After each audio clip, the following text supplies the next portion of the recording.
So things really starting to heat up now on the Derby Trail. Now we've got the Risen Star Stakes. It's a Grade 2 running a mile and an eighth for 3-year-olds, and it's the last race, 14th on the Saturday card at Fairgrounds, and this looks to be a good one. So let's take a look at the field. We see some familiar faces from the 2-year-old campaign, Anor Marie and SIerra Leone, most notably. SIerra Leone from the Remsen, Anor Marie from the Jockey Club. And then we've got the hotshot New Maiden, Hall of Fame, as well as the Smarty Jones winner, Catching Freedom, and, of course, Track Phantom, the Lecomte winner, who's looked pretty darn good at the fairgrounds so far. So we look at the field one at a time.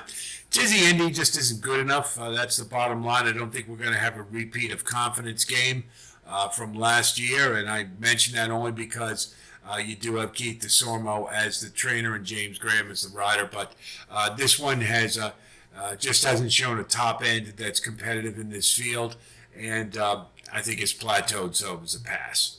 Awesome Ruta, pretty much C Tizzy Indy, same thing. This one just isn't good enough, hasn't run a top end commensurate with some of the better horses here, and just, don't see being a factor in this race at all. Anor Marie, there's a lot to like here. This horse has gotten better with every single race. In particular, the late fraction has gotten better as they've stretched out in distance. And that's most notable because he's running the same early fractions. It's his late fraction that's getting better. So this is a horse who, with increasing class levels, as the class has gotten better, I might add as well, this is a horse running against himself, not against others. And that is exactly what you want to see from a Derby contender. That steady improvement and doing so as the challenges get greater. So there's a lot to like about Anor Marie. Now, you only have to say that the class levels haven't been the greatest, the quality of the fields, that is. That Jockey Club was pretty good, but not great. You also have to note Art of the Conqueror, who beat him at Churchill Downs in November, didn't fare terribly well in the Southwest Stakes. So really the only question is, can he do it with the class rising once again and debuting at 3? And I think that's the most important factor, is that he is debuting at 3. He could run a big race and make another quantum leap forward. That's for certain, and I think he's a prime win candidate for that reason. However, tactically, he's got a lot of things working against him, and he may not be tuned up all the way because obviously the Kentucky Derby is the end game. This being the first start of the season, we may not see his best just yet. Same can be said for SIerra Leone. You see the picture to the right there battling with Dornoch and the Remsen, and that was just an awesome performance for a second start. And if he lives up to that, then we've really got a special horse on our hands. He is debuting at 3. He's by a trainer who likes to point horses to races, and obviously the Kentucky Derby is the end goal here. So fitness-wise, I'm not sure that this one will be cranked up all the way. And again, tactically running from well off the pace like he does, that Track Phantom being the lone front runner is going to get tactically a really big jump on some of these late runners. So SIerra Leone you certainly have to use, but I'm thinking underneath is probably more likely at this stage, given the fact that Chad Brown likes to point them and move them along progressively. So number 5 is Moonlight. This one was flattered. He ran a nice 4th in the Remsen, drumroll please. It was ahead of him. Came back to win the Jerome pretty handily. So I think that speaks to the quality of this horse. He has competed at some nice levels here. The Street Sense wasn't flattered terribly well by Liberal Arts running a dull 3rd in the Southwest Stakes. But again, that was his debut at 3. So maybe he wasn't tuned up all the way. I think this is a do-or-die race for Moonlight. This is one where they're going to determine if he really is a Derby horse or he isn't. And I have a feeling he's going to be cranked up a little higher than some of the other horses, and I'm expecting him to run a really good race. Whether it's good enough to beat Track Phantom, seeing as how this one comes from off the pace as well, is a big question, but I think he's going to run big, and I think you'll get a price. I think he's a really solid use underneath. Real Men Violin is a bit of a quandary. He's doing that Kenny McPeak dance, the slow grinding improvement. And he ran a nice race in the Jockey Club, but it is a little troubling he couldn't close the deal. And I don't know whether that speaks more to him or to Anor Marie. But he had the rail all to himself. He saved all the ground. He had a dream trip, and he still couldn't close the deal. So you do have to wonder about that a little bit. It did take him 5 bites at the apple to break his maiden. Not unusual with a Kenny McPeak, but it is something that you do have to factor in. He could be another Sun Thunder, or perhaps he could be a horse really seriously on the come. He has been progressing, showing some improvement.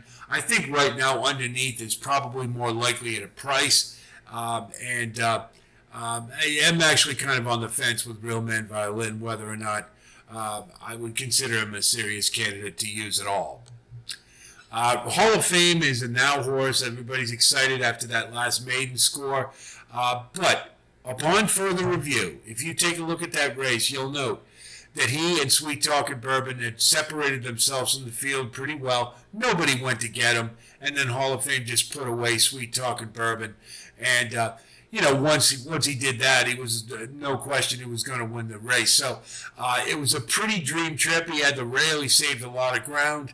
And it looks to me a very similar situation to that of Nash. And we all saw what Nash did when he ran against better quality horses. So this one, certainly by Gunrunner, Giants Causeway underneath, he needs to be running it 2 turns. I think that's why he's in this race. But I think it's a little early to put a garland around this one's neck. I'm going to take a wait-and-see approach, and I think you'll probably get an underlay. Looks kind of a wise guy horse. I'll pass. Catching Freedom ran a nice race in the Smarty Jones, but, he didn't improve terribly much from the race prior, where he had a ton of trouble and persevered in spite of it to finish well in that race. And that gave us the indication this one had grit and would do better in the Smarty Jones, and he did. But he didn't run a better speed figure, and I'm not sure how much more this one has in the tank. If you're going to use him, I think underneath is very plausible.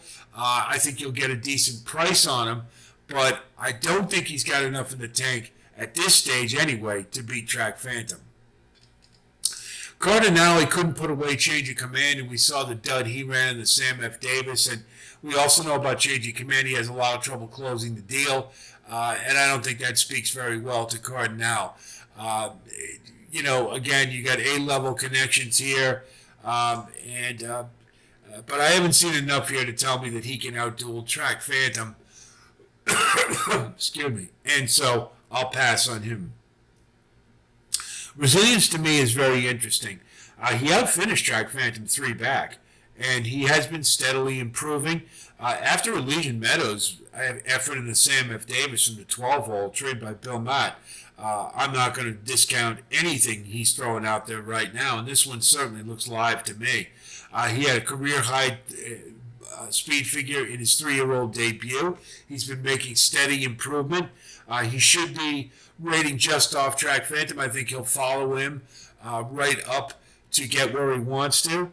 And then it's just a question if he's good enough. You're going to get some nice value, and you got Johnny Velasquez aboard. I think this is a sleeper, given the fact that so many of the other more prominent horses like to run from well off the pace. So to me, Resilience is a really nice value play. And then, of course, we come to Track Phantom. What can you say? He hasn't done anything wrong at the fairgrounds. He didn't progress class-wise in the Lecomte. So it's not that he took a step backwards, but he didn't take a step forward is more important. He didn't have to. I mean, they left him on the lead, and he was gone. Nobody went to get him. So, I think he may have a similar situation here. Who's going to go get him? I don't see anybody in this race who really will. Maybe they'll send Cardinale and try to run him down, but this one's shown to me he's got plenty of grit, he's got plenty of class, and given the tactical edge that he's got over the rest of the field, I think this is his race to lose. B Dancer, Dallas Stewart's at it again, putting his horses in graded stakes races where they don't really look like they belong, and maybe this one will be something down the road. You see the dam is by Sea the Stars, so maybe he'll turn out to be something on grass. Maybe he'll be a good horse. After one race, one maiden race, I can't see this one factoring in this race at all, so I'll pass. Now, if we look at the race from the shape of it with the running styles, I think it really comes into play here. I don't see any of these pace pressers giving Track Phantom enough to worry about. Maybe Cardinale a little bit if they decide to send him and just really gun for the lead. But Hall of Fame, I think they're going to try to rate. And that's just going to open things up for Track Phantom. I think he's going to get right to where he wants to without issue. And Resilience is going to follow him. And I think he and Moonlight will probably be maybe a little closer than they normally are. And I think Resilience, if he's good enough, has the best chance tactically because he'll have first jump on a lot of the other runners who may not be tuned up all the way, most notably Anor Marie and SIerra Leone. However, the serious contenders to Track Phantom, obviously Anor Marie and SIerra Leone are that. I just don't know if they're going to be in top fitness level to get the job done. And they may not have to either. They're that good. But tactically, looks like Track Phantom's race to lose. So let's take a look at our wagering strategy. Okay, so this one is, I think, pretty straightforward. I like Track Phantom to win this race. However, you do have some options for value underneath, and we've noted them by asterisks, where I think under is the place to use them. I wouldn't consider them for anything on the win end. To me, Resilience is very intriguing, and I think it's going to offer a lot of value. So if you choose, if you can get 10 to 1 or better, I think a solid across the board win, play, show bet makes a lot of sense with Resilience. However, the main thrust is Track Phantom, and we certainly want to put him on top in an exacta with Moonlight or with Anor Marie, as well as SIerra Leone as our prime ticket. And then we'll key box them as well, because certainly they're the two most capable, most likely, if somebody other than Track Phantom is going to win. So we'll key box there. And then we'll do another straight exacta with 11 on top with Moonlight or Resilience in second place. The theory being if Anor Marie and SIerra Leone have too much to do late and they're not all the way tuned up, then it opens things up for prices underneath. And I think those two are the most logical. For the trifecta, we'll just do 11 on top with 3, 4, 5, 10. And then we'll do kind of a saver, 3, 4 on top with 11 with 3, 4, 5, 10. And then we'll box 3, 4, and 11. So if we get Track Phantom with Anor Marie and SIerra Leone, it'd be awful chalky. We triple up. And certainly you can stagger that accordingly on which one you feel strongly about. You could sprinkle in Catching Freedom or Real Men Violin. If I had to choose between the two, I'd probably go with Catching Freedom a little bit more because he's shown his ability to handle adversity a little bit more. But tactically, I think it's Track Phantom's race to lose, but it should be a real good one. And if we get Moonlight or SIerra Leone or Anor Marie back in their full form, it could make for a really exciting stretch run, and I'm looking forward to it. I'm sure you are too. Can't wait.